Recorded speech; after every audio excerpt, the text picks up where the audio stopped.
cứ yêu vợ tôi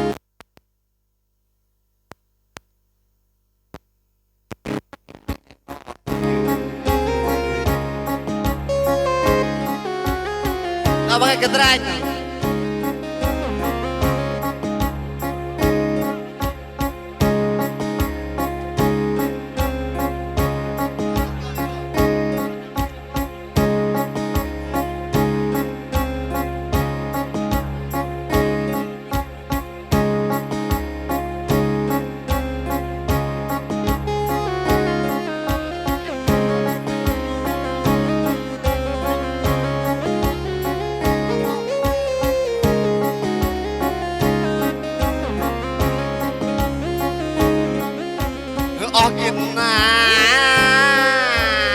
Orkin hari cứ nhóc ước lại của bà plei vai ông nghe của bà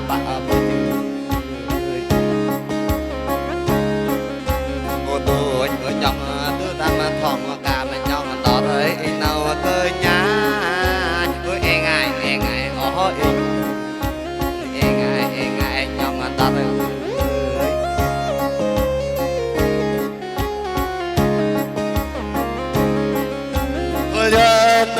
mỏ vai ơi giờ có không bằng nó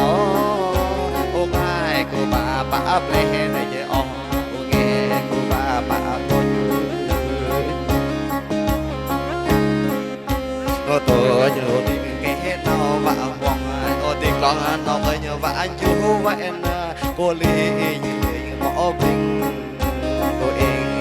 em mỏ tôi người hay lộp ấy đây cái này tempat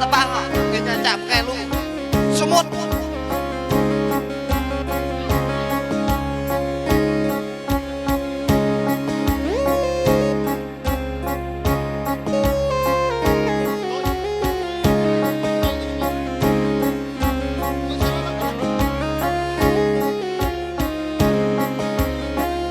đây